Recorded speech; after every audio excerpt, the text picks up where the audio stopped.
Ave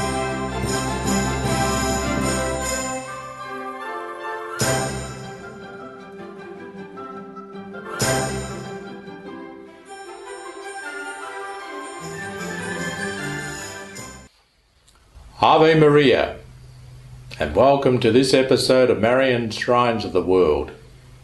Today we travel to the Bay of Kotor, on the coast of Montenegro, to the town of Perast, one of the best preserved medieval towns in this part of the Mediterranean. The town has many beautiful and historic churches and other buildings, and there is an island monastery on the nearby island of St. George. This is but a small sampling of Perast's rich architectural history, which is unparalleled in the region. But our story begins in 1452, when two sailors from Perast, passing by a small rock jutting out of the bay close to the island of St. George, discovered upon the rock an icon of the Blessed Virgin Mary with child. By venerating the icon, one of the sailors was healed of an ailment. As the icon began performing more miracles, they vowed to build a church dedicated to the icon on the spot it was found.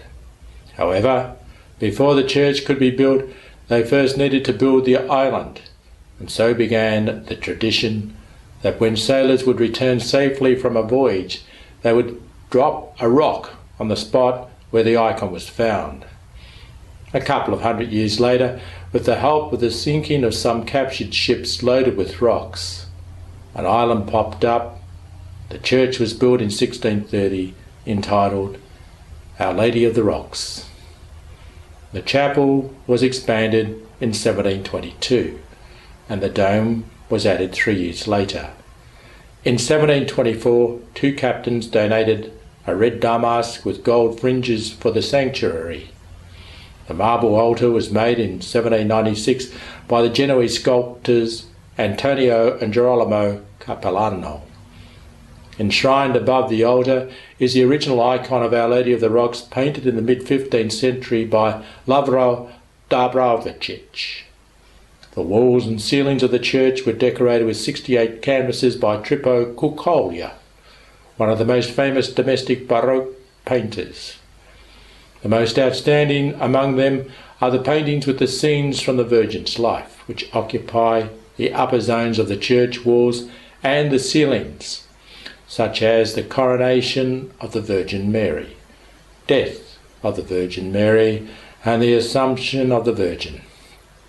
During storms and other troubles, sailors invoked Our Lady's protection under the title of Our Lady of the Rocks, and she always helped them, sometimes against all odds.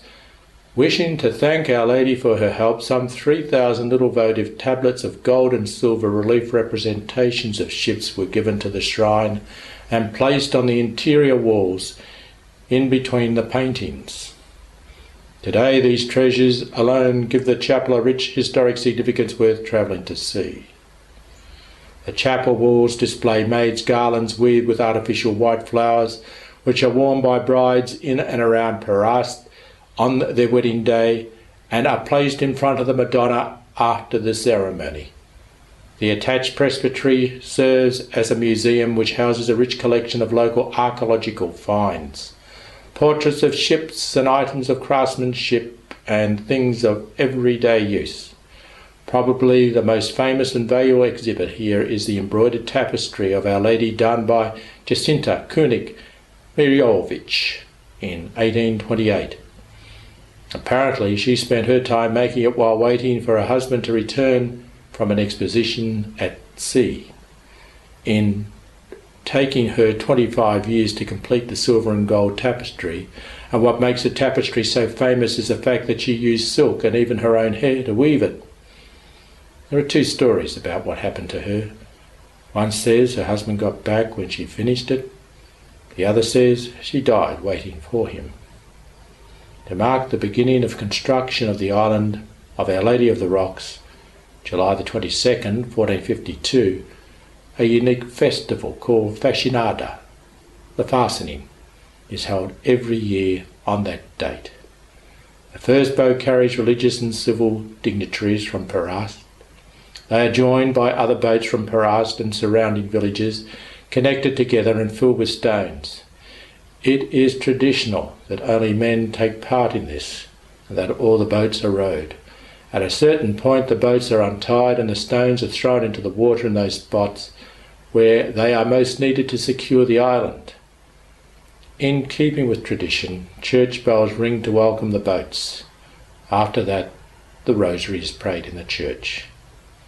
Okay, chances are most of you probably won't hop on a plane and rush out to visit this beautiful shrine in Montenegro. But, as with the other shrines to be presented in this series, you should at least do a little research on your own into the wonderful places we have in the Marian Shrines of the world. And Our Lady of the Rocks makes a great start. Ave Maria.